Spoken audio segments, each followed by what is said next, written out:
Thursday practice is in the books here in Ashburn at the Big Bear AI Performance Center as the Washington Commanders get ready for an all-important NFC East matchup this Sunday against the Dallas Cowboys. Coming off of a heartbreaking 25-24 defeat to the Chicago Bears on Monday night, this is a team that feels like they let one get away. In fact, most of the players you talk to in the locker room will tell you that had they played their game, they easily could have won that football game. But nevertheless, sitting at 3-3 right now, this is one of those pivotal matchups against the Cowboys, who feel pretty good about themselves, at least on the offensive end. Today we spoke with defensive coordinator Joe Witt Jr., and he said that he feels like his team is close. You know, they're really close to being in the upper echelon of defenses as far as tackling and getting teams off the field on third downs, but they have to do more in order to improve. I don't think, for the simple fact that, this is the NFL and this is how you have to practice in it. But there's nobody doing it any differently, okay? You have to make sure that you're getting your body, you're bending at the inner tackles in practice. We're not putting our, some of, like yesterday was a walkthrough. So bend at the end, get your body in position, throw hands, and get multiple people there. Vice tackle.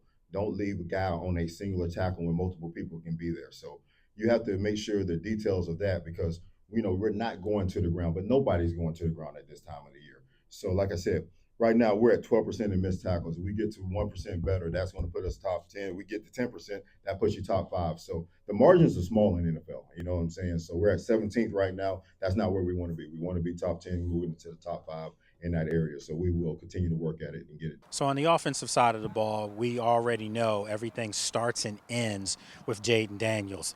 The sophomore quarterback is having a really good season, despite the fact that Monday night, perhaps you can make an argument, was probably his worst game as a Commander. And I say worst because he had 2 costly turnovers. He had one early in the game where he threw an interception on the first drive of a promising drive. And then later in the game, obviously, it was slippery, it was rainy, misty weather.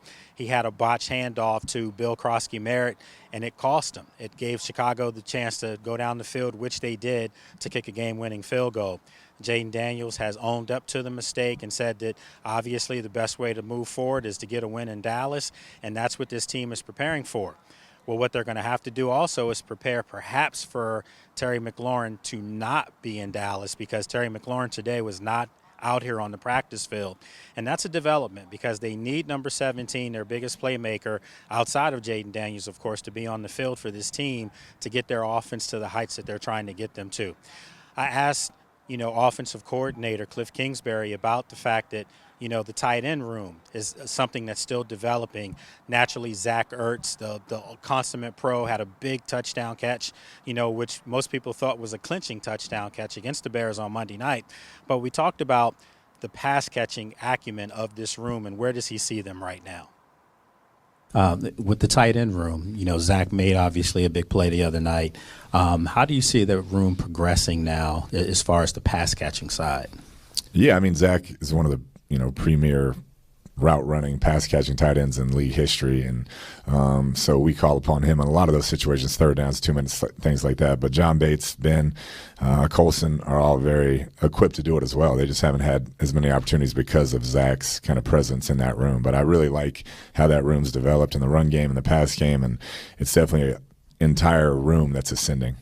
So overall today, the big news, again, Terry McLaurin not out here on the practice field, Deebo Samuel not out here on the practice field, Noah Brown is now on IR, so this wide receiver room is going to have to find some efforts from some other players. Luke McCaffrey comes to mind, Ja'Cory Brooks, Tay Martin were brought up last week, off the practice squad, so they're going to have to find other contributions from some other players should Deebo Samuel not play, should Terry McLaurin not play.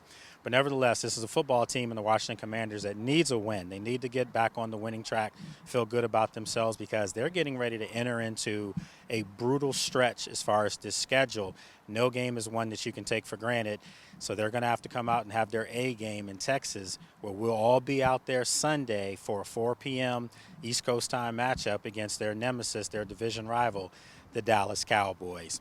So we'll have more for you here tomorrow as we get ready to take on the Dallas Cowboys. So here at the Big Bear AI Performance Center in Ashburn, for CBS 6 Sports, I'm NFL insider Lake Lewis Jr.